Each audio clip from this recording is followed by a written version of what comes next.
बिस्मिल्लाहिर्रहमानिर्रहीम। अस्सलाम वालेकुम यूट्यूब फैमिली, उम्मीद है कि आप सब ठीक होंगे। आज मैं बनाऊंगी बहुत ही मज़ेदार पास्ता और बहुत ही आसान तरीके से व्हाइट सॉस। तो मैं हूं सबा फिजान और आप देख रहे हैं सबा फिजान इजी रेसिपीज। बिस्मिल्लाहिर्रहमानिर्रहीम। तो सबसे पहले मैंने लिया है बोनलेस चिकन, जिसकी मैंने क्यूब्स में कटिंग कर ली है।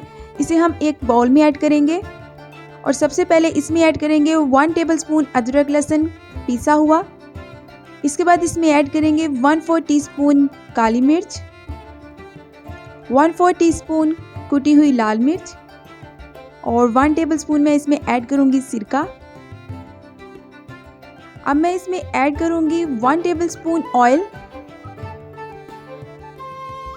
और अब इसमें ऐड करेंगे 1 टीस्पून नमक। इन सब चीज़ों को ऐड करने के बाद अब इसे हम अच्छे तरीके से मिक्स कर लेंगे, इसे मैरिनेट कर लेंगे। मैरिनेट हम इसे करेंगे तकरीबन 10 मिनट के लिए, ताकि जो इसके मसाले हैं वो इसमें अच्छे तरीके से मिक्स हो जाए और इनका फ्लेवर बहुत मज़े का है। चले, अब मैंने एक देगची में पानी लिया है तकरीबन 2 लीटर। अब मैं इसमें ऐड करूँगी 1 टेबलस्पून नमक, 1 टेबलस्पून ऑयल। इसे अच्छे तरीके से मिक्स करेंगे और बॉयल होने के लिए रख देंगे। पानी में बॉयल होने के बाद हम इसमें पास्ता ऐड करेंगे। पास्ता आप कोई भी शेप का ले सकते हैं, आपको आसानी से मार्केट से बाज़ार से मिल जाएगा। पास्ता ऐड करने के बाद हम इसे अच्छे तरीके से मिक्स करेंगे और इसे पकाएंगे। इसको पकाना हमने तकरीबन इतना है कि 85% ये पक जाए और पकने के बाद हम इसे इस तरह से एक छुरी से चेक कर लेंगे। और ये देखिए माशाल्लाह से पास्ता जो है वो रेडी हो चुका है, पक चुका है 85%। अब इस तरह इसे हम निकाल लेंगे एक स्ट्रेनर में। अब मैंने लिया है एक पैन, उसमें मैं थोड़ा सा ऑयल ऐड कर लूँगी और मैरिनेट किया हुआ चिकन हम इसमें ऐड करेंगे। इसमें हमने पानी ऐड नहीं करना, याद रखिएगा। हमने इसमें सिरका ऐड किया है, जो इसका अपना चिकन का पानी है उसी में ये पक जाएगा, उसी में ये गल जाएगा। तो इस तरह से ऐड करने के बाद हम इसे इस तरह से मिक्स करेंगे ऑयल में और इसे पकाएंगे। ये बहुत जल्दी कुक हो जाता है, तकरीबन इसे 6 मिनट लगते हैं कुक होने में। अब इसकी हम साइड चेंज कर देंगे। और अगर आप चाहते हैं कि आपकी रेसिपी सेम ऐसे ही बने तो आपको वीडियो को लास्ट तक देखना होगा, कोई भी स्टेप स्किप मत कीजिएगा। और ये देखें, ये माशाल्लाह से ये तैयार हो चुका है। अब इसमें हम डालेंगे 1 टेबलस्पून चाट मसाला। चाट मसाले का फ्लेवर चिकन में बहुत मज़े का आएगा। इसे आप अच्छे तरीके से इसमें मिक्स कर लेंगे।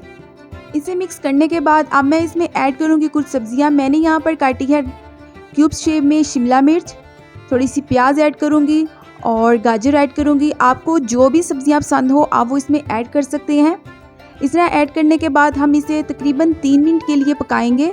और अगर आपको मेरी वीडियो पसंद आया करे तो वीडियो को लाइक कर दिया करें, चैनल को सब्सक्राइब कर दिया करें। ये आपकी तरफ से हमारी मेहनत का इनाम होता है और मेरे प्यारे प्यारे बहन भाइयों की तरफ से एक मोहब्बत होती है, एक प्यार होता है। तो चैनल को ज़रूर सब्सक्राइब किया करें।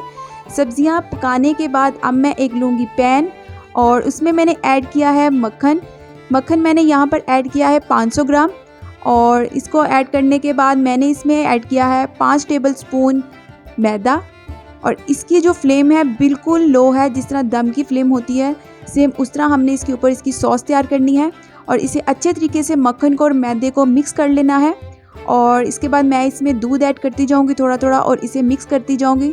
दूध मैं इसमें ऐड करूँगी आधा किलो और इस तरह से हम इसे आहिस्ता आहिस्ता मिक्स करते जाएंगे। याद रखिएगा इसकी फ्लेम बिल्कुल हमने लो रखनी है, आपने हाई फ्लेम पर इसे नहीं पकाना। हाई फ्लेम पर पकाने से ये होगा इसमें लम्स बन जाएंगे और सॉस ख़राब हो जाएगी।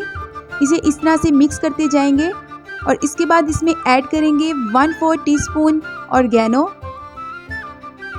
1 टीस्पून ऐड करेंगे कुटी हुई लाल मिर्च और 1 टीस्पून ऐड करेंगे नमक। इनको भी इस तरह से हम अच्छे तरीके से मिक्स कर लेंगे। अगर आप पास्ता स्पाइसी बनाना चाहते हैं तो आप इसमें स्पाइसेस और ज़्यादा ऐड कर सकते हैं अपने टेस्ट के अकॉर्डिंग। चलें, इसे मिक्स कर लेंगे और ये देखें ये थिक होती जा रही है और माशाल्लाह से हमारी सॉस जो है वो तैयार हो चुकी है। अब इसे एक बड़े बर्तन में निकाल लेंगे। बहुत ही एहतियात से आपने इसे एक बर्तन में निकाल लेना है ताकि पास्ता इसमें ऐड करने के बाद मिक्स करने में आसानी हो। चलें, अब इसमें हम ऐड करेंगे पास्ता। पहले हाफ पास्ता ऐड करेंगे, इसे अच्छी तरीके से मिक्स करेंगे। इसे मिक्स करने के बाद बाकी का पास्ता इसमें हम ऐड करेंगे और इसे मिक्स कर लेंगे।